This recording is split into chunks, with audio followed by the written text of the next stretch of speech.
Wassalatu wassalamu ala Rasulillah wa ala alihi wa sahbihi wa mawalah. Ahibahil kiram, alhamdulillah, pada kesempatan malam hari ini yang diizinkan Allah Subhanahu wa taala kita kumpul kembali di Masjid Jami Al-Islah Petamburan 3, melanjutkan pelajaran rutin kita, yaitu dari kitab yang biasa kita gunakan di akhir daripada pengajian, Shafwatul Ahadits An-Nabawiyah Asy-Syarifah, yang merupakan karangan daripada Sayyid Al-Ustadz Dr. Abdul Qadir bin Muhammad Al-Makki Al-Kattani, hafidhahullah ta'ala wa ra'ah.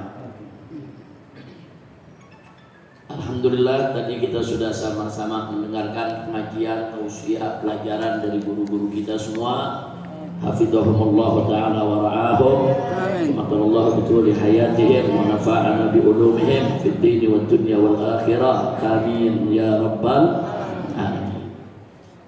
Kita masuk ke hadis yang ketiga. Hadis yang ketiga di sini disebutkan, Bismillahirrahmanirrahim. Isma'u rahimakumullah wa radiyallahu ta'ala ankum. Qala Rasulullah sallallahu alaihi wasallam, ubayyukum ala an la tusyriku billahi syai'an wa la tasriqu wa la taznu wa la taqtulu awladakum wa la ta'tu bi buhtanin taftaruna baina aydikum wa arjulikum wala ta'suni fi ma'ruf faman waffa minkum fa ajruhu 'ala Allah wa man asaba min dhalika syai'an fa ukhidha bihi fid dunya fa huwa lahu kaffaratun wa tuhurun wa man satarahu Allah fa dhalika ila Allah jalla jalaluhu in syaa'a 'adzabahu wa in syaa'a ghafara lahu. Shadaqan Nabi sallallahu alaihi wasallam wa balagha risalah wa addal amanah wa nasahal ummah wa jahada fi sabilillahi haqqa jihadih.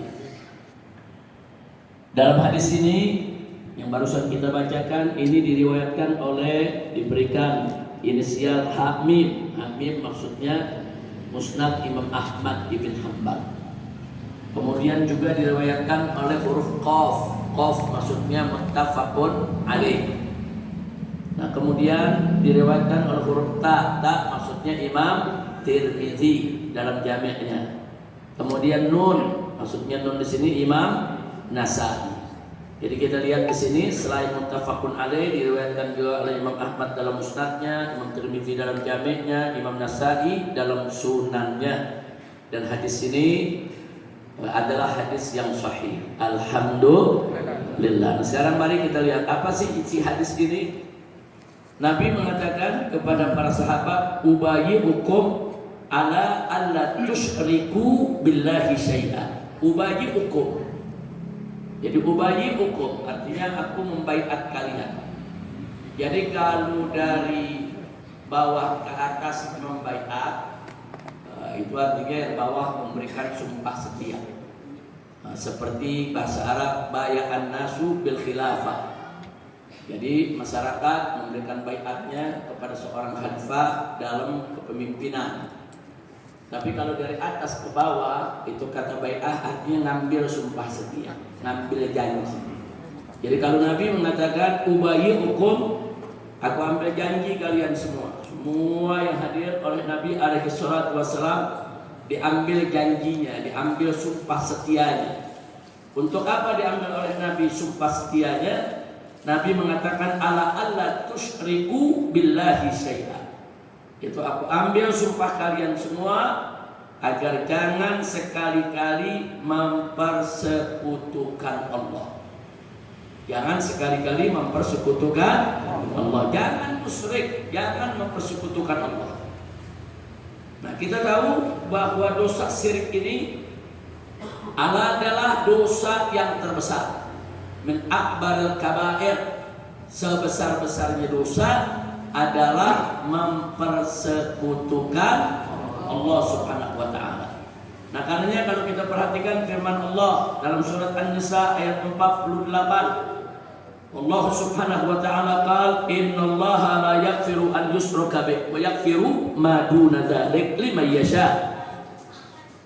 Kemudian Allah menyatakan wa may yusyrik billahi faqad iftara itsman 'azima. Shadaqallahul 'azim. Dalam surat An-Nisa ayat 48 ini Allah menyatakan innallaha, sesungguhnya Allah la yaghfiru, tidak mengampuni, tidak memaafkan an yushraka bih, untuk dipersekutukan dengan apapun. Jadi Allah yang menyatakan Allah gak bakal ampuni dosa siapapun yang mempersekutukannya. Dosa syirik tidak ada ampun dari Allah. Wa yaghfiru ma duna dzalik. Tapi Allah mengampuni dosa selain itu. Dosa selain syirik Allah akan mengampuni liman yasha, bagi orang-orang yang Allah kehendaki. Makanya Allah ingatkan, wa yusyrik billah, barang siapa yang mempersekutukan Allah faqad iftara itsman 'azima. Berarti dia sudah melakukan, yaitu melakukan atau berbuat satu dosa yang besar, yang azim.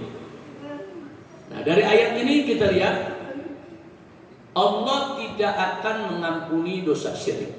Berarti dosa syirik adalah dosa yang sangat besar. Pantas kalau Nabi membaiat umatnya, jangan sekali-kali kamu mempersekutukan Allah. Tapi ada yang menarik.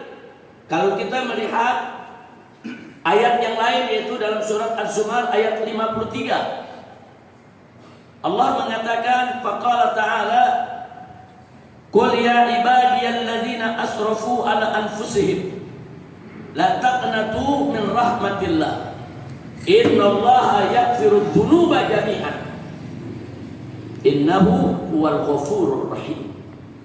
Nah, dalam surat Az-Zumar ayat 53 Allah menyatakan qul, yaitu katakanlah wahai Nabi, nah, kepada hamba-hamba Allah, bahwasanya Allah menyatakan kepada hamba-hambanya, ya ibadi, wahai hamba-hambaku, alladzina asrafu ala anfusihim, yang telah kelewat batas terhadap dirinya.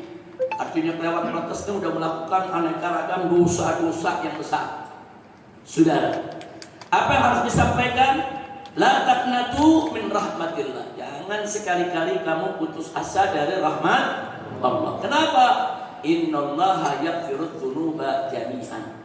Sesungguhnya Allah mengampuni semua dosa. Innahu huwal ghafurur rahim, dan sesungguhnya Allah Maha Pengampun lagi Maha Penyayang. Nah, ini menarik. Di ayat yang pertama tadi kita baca surat An-Nisa 48, Allah enggak ngampuni dosa syirik. Tapi di surat Az-Zumar ayat 53 Allah mengatakan Allah ngampuni semua dosa, termasuk dosa syirik. Kalau dikatakan jami'an, semua termasuk dosa syirik. Nah, apakah dua ayat Al-Quran ini bertentangan? Jawabnya tidak. Nah, lalu bagaimana cara kita menjelaskannya, saudara? Selama seseorang itu masih hidup di dunia, belum meninggal dunia, dosa apapun Allah bisa ampuni, termasuk syirik. Buktinya orang kafir masuk Islam diampuni dosa syirik. Buktinya orang murtad kalau taubat balik lagi ke Islam, saudara, diampuni dosa syiriknya. Nah, jadi kalau dia masih hidup, masih ada kesempatan untuk diampuni dosanya, sebesar apapun dia punya dosa, termasuk dosa syirik. Tapi kalau dia sudah mati, semua dosa masih ada kemungkinan diampuni oleh Allah dengan rahmatnya, kecuali dosa syirik. Jadi kalau udah mati dalam kekafiran, mati dalam murtad, mati dalam keadaan musyrik, dosa mempersekutukan Allahnya, enggak ada lagi jalan untuk diampuni oleh Allah. Kira-kira jelas tidak? Berarti dua ayat bertentangan tidak? Tidak. Nah, dua ayat ini tidak bertentangan. Dua-duanya ada konteksnya.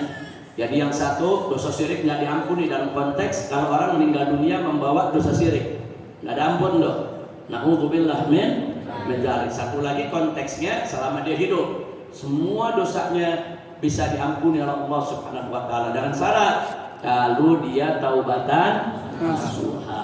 Tubu ilallahi taubatan nasuha. Nah, itulah amanat dari Nabi yang pertama, jangan kau mempersekutukan Allah. Jadi ini bukan lagi amanat nih, Nabi ngambil sumpah setia, Nabi baiat. para sahabatnya dan kita semua. Nabi baiat nubayyukum, hei umat Islam, aku baiat kalian semua. Aku ambil janji kalian, aku ambil sumpah kalian semua. Nabi yang mengambil sumpah kepada kita semua. Pertama, jangan mempersekutukan Allah dengan suatu apapun. Yang kedua, wala tasriqu, jangan kamu mencuri, mengambil hak orang lain tanpa hak. Apakah itu mencuri, apakah itu mencopet, apakah itu menipu harta orang lain, apakah itu korupsi, saudara, nggak boleh.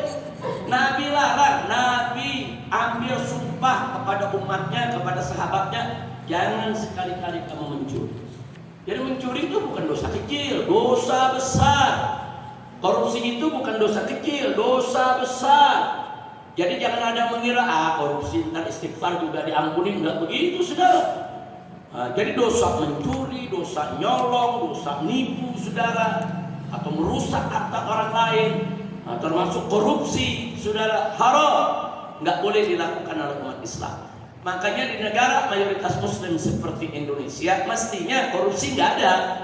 Kalau umat Islamnya semuanya menjalankan syariat, saudara.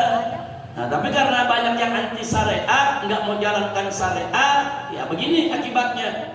KTP-nya Islam, sehari-hari kita lihat Islam, namanya Islam, ngakuknya Islam, tapi korupsinya paling goyah, serakahnya luar biasa. Nah ini yang terjadi ya kawan. Nauzubillah min dzalik. Makanya kita ingetin lagi, Nabi yang menyebutkan salat tasriqu, jangan kamu mencuri. Terus yang ketiga kata Nabi, wala taslu, dan jangan kamu berzina. Jangan. Nah, Nabi udah kasih tahu tuh jangan. Sekarang ini memang kita akui, saudara, negara paling banyak perzinahan di dunia itu negara-negara kafir. Indonesia, sekalipun di Indonesia ini masih banyak pelacur, masih banyak perzinahan, tapi memang bukan yang terbesar di dunia. Tapi sungguh pun begitu, itu satu keprihatinan buat kita. Di negara dengan penduduk mayoritas Muslim masih ada pelacuran, masih ada perzinahan. Bahkan perzinahan itu dilakukan secara terang-terangan, ada lokalisasi yang diizinkan oleh pemerintah, nggak boleh, saudara. Nah jadi ini sudah, zina itu juga bukan dosa kecil, zina itu dosa besar, besar dosanya.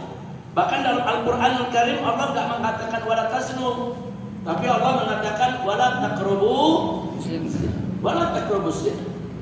Nah, kalau di sini Nabi mengatakan wala tasnu, jangan kamu berzina. Nah, di dalam Al-Quran, saudara, Allah menyatakan wala taqrabuz zina, jangan sekali-kali kamu dekati zina. Artinya apa? Jangankan berzinanya, ngedeketin aja dosa. Nah, jadi jangan sampai nanti ada orang mengatakan pacaran nggak apa-apa, yang penting nggak berzina. Pegang-pegang doang nggak apa-apa, yang penting nggak berzina. Cium-cium aja nggak apa-apa, yang penting nggak berzina. Enggak. Zina itu haram termasuk mukaddimat. Mukaddimatnya itu maksudnya pengantarnya. Apa saja yang bisa mengantarkan kepada zina, hukumnya haram. Termasuk menonton film porno, saudara. Nah, jadi jangan mengatakan nonton film porno nggak apa-apa, itu kan cuma gambar. Itu kan bukan aurat, itu cuma gambar aja. Kalau aurat itu kita lihat langsung, itu namanya aurat. Ada yang punya pendapat begitu ya, Pak? Ada di Indonesia ini kelompok yang punya pendapat kalau nonton film porno nggak apa-apa. Alasan mereka karena film porno itu hanya gambar, itu bukan ngelihat aurat asli. Yang namanya aurat tuh ya asli. Bahkan bagi mereka ngelihat di kaca pun nggak ada masalah, karena kalau kita ngelihat di kaca kita nggak lihat aurat, lihat orangnya asli baru lihat aurat. Nah ini pendapat sesat, menyesatkan, jangan diikuti. Sebab di sini tadi sudah kita katakan mendekati zina nggak boleh. Jadi apa saja yang bisa mengantarkan kepada zina, hukumnya haram. Nah sekarang dengan merebaknya film-film porno ditonton orang, bisa menggoda nggak untuk orang zina? Bisa, sudah. Nah jadi apa saja yang bisa mendorong orang berzina, haram. Kenapa perempuan dan laki-laki yang bukan mahram nggak boleh berkhulwat, nggak boleh dua-duaan? Jalan berdua-duaan, duduk dalam ruangan berdua-duaan, ngobrol berdua-duaan, saudara. Kenapa? Karena bisa mengantarkan kepada zina. Kenapa perempuan dan laki-laki yang bukan mahram nggak boleh jabat tangan, saudara? Nah, kenapa nggak boleh? Karena jabat tangan itu begitu terjadi persentuhan antara laki-laki dan perempuan bukan mahram, saudara, di situ akan ada godaan setan untuk melakukan hal yang lebih daripada sekedar bersalaman. Nah, jadi apa saja, pokoknya ada pintu-pintu sekecil apapun yang bisa mengantarkan kepada zina, tutup. Nah, itulah hikmahnya kenapa Allah menyatakan wala taqrabuz zina. Innahu kana fahisyatan wa sa'a sabila. Jadi Allah nyatakan perbuatan zina itu adalah perbuatan keji dan merupakan jalan yang buruk. Mudah-mudahan kita lindungi oleh Allah Subhanahu wa taala. Amin. Sekarang yang keempat. Yang keempat Allah nyatakan wala taqtulu auladakum. Jangan sekali-kali kamu membunuh anak-anakmu. Nah, ini dijadikan dalil oleh para ulama, artinya membunuh anak termasuk aborsi, membunuh anak. Nah, jadi membunuh anak bukan hanya sudah besar atau sudah lahir dibunuh, yang nggak boleh. Anak dalam janin pun nggak boleh dibunuh. Nah, kecuali kalau aborsi yang darurat atas saran medis para ahli, umpamanya dokter mengatakan wah ini nggak bisa diselamatkan, ini bahaya. Ini kalau dibiarkan nanti ibunya yang akan yang akan meninggal dunia atau celaka atau hamilnya di luar rahim. Nah, kok ini bisa begini? Pokoknya kalau memang ada hal-hal yang mengharuskan aborsi, silakan. Tapi dibuktikan secara medis dalam rangka untuk menyelamatkan nyawa ibunya. Tapi kalau tanpa alasan begitu nggak boleh aborsi, ya kawan. Haram. Jadi kalau Anda punya istri hamil, takut punya anak, nggak boleh Anda aborsi, nggak boleh digugurkan. Nah, nggak usah khawatir. Kalau kita menikah tujuannya untuk taat kepada Allah, kemudian kita berumah tangga tujuannya untuk taat kepada Allah, manakala kita mendapatkan anak, pasti Allah akan bantu kelahiran anak-anak kita, biayanya, kehidupannya, asal dari awal kita kawin niatnya untuk taat kepada Allah. Kalau niatnya kepada Allah, taat, saudara, Allah beresin urusan kita. Mau punya anak 1, 2, 10, Allah jamin. Asal niat kawinnya karena Allah. Makanya anak-anak muda kita ingatkan, kalau niat kawin itu selalu harus diupayakan karena Allah, karena Allah. Nah, kalau kita tujuannya taat kepada Allah, Allah beresin urusan kita, insya Allah. Kemudian yang berikutnya, saudara, jadi wala taqtul auladakum, jangan sekali satu membunuh anak. Ini kepada ibu, kepada bapak, semua, apalagi anak-anak yang sudah dilahirkan, apalagi ada bayi, saudara. Ada bayi yang dibuang ke tong sampah, dibuang ke jalanan, bahkan ada yang tega, bayi ditendang, bayi dibanting. Ini manusia-manusia jahanam yang gak punya rasa kemanusiaan, saudara. Jadi sekesel apapun kita kepada anak kita, apalagi masih bayi atau itu anak balita, nggak boleh kita pukul, gebukin, kita banting, patahin kakinya. Ini ayah atau ibu yang seperti ini manusia-manusia jahanam yang akan dimurkai oleh Allah Subhanahu wa taala. Naudzubillah min. Jangan kalau punya anak sayang kepada anak, sayang. Kan Nabi mengatakan khairukum li ahlikum. Di hadis yang lain khairukum li nisaikum. Jadi kata Nabi sebaik-baiknya kamu adalah yang perilakunya terbaik, yang paling baik kepada istri. Sebaik-baiknya kamu adalah orang yang paling baik perlakuannya terhadap keluarganya. Jadi kalau kita udah menikah, kita punya istri, kita perlakukan sebagai orang, perlakukan dengan baik, itu namanya khairukum. Antumnya adalah orang yang terbaik. Jadi kalau kita menjadi orang yang terbaik, maka perlakukan istri kita, keluarga kita, termasuk anak-anak kita dengan perlakuan yang baik. Nah, jangan berumah tangga istri setiap hari digebukin, dicaci maki, anak tiap hari diinjak, saudara. Itu kalau nggak mau jadi orang tua, jangan kawin. Kalau nggak mau jadi orang tua, jangan kawin. Kalau kawin jadi orang tua, mesti siap. Ada istri yang diperlakukan dengan baik, nanti punya anak yang harus disayang, dicinta, nanti punya cucu yang harus dikasihani, saudara. Nah, jadi sekali lagi, yuk jadilah orang tua yang baik, insya Allah. Kemudian yang berikutnya, yang berapa sekarang? Nah, yang kelima. Yang kelima kena? 5. Kelima. Tadi kan pertama, jangan mempersekutukan Allah. Kemudian yang kedua, jangan mencuri. Yang ketiga, jangan berzina. Yang keempat, Jangan membunuh anak. jangan membunuh anak. Yang kelima, wala ta'tu bi buhtanin taftarunahu baina aydikum wa arjulikum. Nah, jangan kamu datang dengan buhtan. Buhtan itu fitnah atau tuduhan yang tidak berdasar. Nah, jadi ada ghibah, ada buhtan. Saudara, apa bedanya? Jadi Nabi pernah mengatakan kepada para sahabat waktu ditanya apa itu ghibah. Nabi katakan ghibah itu dzikruka akhaka bima yakra. Engkau menceritakan tentang saudaramu dengan apa yang dia nggak suka. Jadi kita ceritain kejelekan teman kita ceritain celak atau keburukan teman kita. Kalau teman kita dengar dia suka ya? Nggak suka, itu namanya ghibah. Terus sahabat bertanya, ya Rasulullah, kalau yang kita ceritakan benar? Kalau yang kita ceritakan itu benar?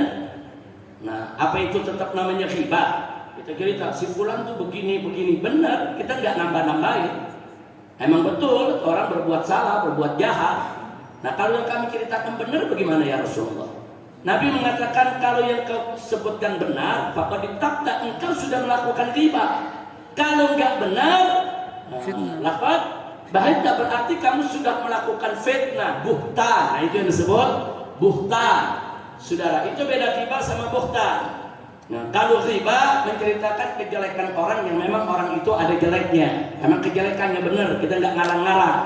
Itu namanya ghibah. Tapi kalau kita cerita kejelekan orang, nggak ada, nggak benar, orang itu nggak begitu, itu namanya buhtan. Nah, kalau bahasa Indonesianya apa itu buhtan? Fitnah. Ya, fitnah kalau bahasa Indonesianya, saudara. Nah, jadi di sini Nabi mengingatkan, jangan sekali-kali kau melakukan fitnah terhadap siapapun. Jangan kau ngarang-ngarang cerita yang nggak betul, yang menyusahkan orang. Karena berapa banyak fitnah yang kita buat akhirnya membuat orang lain menderita. Berapa banyak gara-gara fitnah suami istri bercerai. Gara-gara fitnah anak yang nggak salah digebugin sama orang tuanya. Gara-gara fitnah dua sahabat yang tadinya akrab akhirnya bermusuhan. Gara-gara fitnah yang tadinya orang kerja baik-baik dapat gaji di kantor dipecah. Padahal cuma difitnah. Hati-hati, saudara. Jadi fitnah ini sangat jahat dan fitnah ini nggak boleh kita biarkan, saudara. Baik, nah itu larangan Nabi alaihi salatu wasallam. Kemudian yang keenam, kata Nabi, wala taksuni fi ma'ruf. Jangan sekali-kali kalian mendurhakaiku di dalam kebaikan. Jadi apa-apa yang Nabi perintahkan berbuat baik, ya jangan kita langgar, kerjain. Apa yang Nabi suruh udah kerjain, apa yang Nabi larang tinggalkan. Jangan kita durhaka kepada Nabi kita Muhammad sallallahu alaihi wasallam.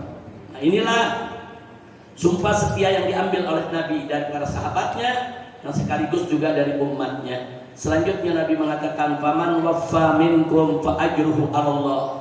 Barang siapa di antara kalian yang menepati sumpahnya ini, yang menepati janji setia ini, yang menjalankan sumpah setia ini, maka kata Nabi fa ajruhu 'ala Allah. Maka dia punya ganjaran, saudara, itu dia akan dapatkan dari Allah Subhanahu wa ta'ala. Allah akan kasihkan dia ganjaran yang besar. Wa man asaba min dzalika syai'an. Barang siapa yang melanggar, dia enggak tepatin janji setianya, saudara, dia langgar. Nabi jangan enggak kasih dia mencuri, dia mencuri. Nabi enggak kasih dia zina, dia berzina, dan seterusnya, saudara. Dia langgar. Kemudian fa'ukhidha bihi fid dunya. Kemudian dia mendapat hukuman di dunia. Ada orang yang buat maksiat terus langsung Allah kasih hukuman di dunia. Nah, dia bikin maksiat, dia langgar. Tahu-tahu dia kecelakaan, tahu-tahu dia dapat sakit, tahu-tahu dia dapat musibah, saudara. Maka kata Nabi ingatin kalau itu terjadi, fahuwa lahu kafaratun wa tahurun. Nah, maka musibah yang dia dapat, nah, itu sebagai penembus dosanya, pensuci dirinya. Jadi memang kalau hukum dapat di dunia tuh enak. Langsung bersih kita. Nah, Allah bersihkan itu dosa kita, saudara. Tapi hati-hati, saudara. Wa man satarahullah fadzalika ilallah. Tapi barang siapa yang ditutup, dia punya kesalahan oleh Allah. Allah dia balas, Allah diamin, saudara. Dia punya salah, Allah tutup. Tidak ada orang lain tahu, saudara. Hati-hati. Bukan berarti Allah lalai, bukan berarti Allah biarkan. Bukan. Lanjutan hadis ini Nabi mengatakan insya'a adzaba. Nah, nanti di akhirat kalau Allah kehendaki, Allah azab dia. Wa insya'a ghafaralah. Dan kalau Allah kehendaki untuk memberikan rahmat, pengampunan, Allah akan ampuni dia. Nah, jadi sekali lagi dari hadis ini kita tahu, oh kalau gitu ada sejumlah pelanggaran, kemaksiatan, kemungkaran yang kita lakukan. Kadang-kadang, saudara, itu balasannya Allah kasih langsung. Jadi kalau Allah kasih langsung, Allah masih sayang sama dia. Allah kasih langsung untuk menghapus dosanya. Allah kasih langsung, saudara, untuk mensucikan dirinya. Sekaligus sebagai teguran, jangan kau lanjutkan maksiat ini, jangan kau teruskan dosa ini. Nah, artinya kalau ada teguran-teguran semacam itu, segeralah sadar, istighfar, mohon ampun kepada Allah. Tapi hati-hati, ada juga orang berbuat maksiat nggak langsung dihukum Allah. Bahkan dia maksiat, tapi rezekinya tetap makmur. Dia maksiat, tapi dia tetap badannya sehat. Dia maksiat, tapi tetap harta bendanya melimpah. Saudara, jangan tertipu. Itu istidraj. Istidraj itu artinya penguluran. Diulur, dibiarkan. Allah nggak sayang sama dia. Semakin diulur, dia semakin lupa diri, saudara. Nah, semakin merasa nggak apa-apa nih. Nah, gue nggak sholat, nggak apa-apa. Harta gue makin berlimpah, badan gue makin sehat. Nggak ada masalahnya. Dia lupa dong.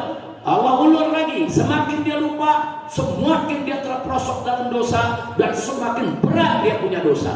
Dan nanti begitu dia lihat dosa yang akan membuahkan daripada murka Allah, azab dari Allah, maka nanti dia akan terbelalak sendiri, saudara. Na'udzubillah min dzalik. Nah, inilah sumpah setia janji yang diambil oleh Nabi daripada sahabatnya, juga daripada kita semua. Maka itu, yuk mari kita tepati janji setia ini. Kita buat senang kita punya Nabi. Amin. Dan kita buat ridho kita punya Tuhan. Allahu Rabbi, insya Allah. Mudah-mudahan Rabbuna yasil umur. Amin.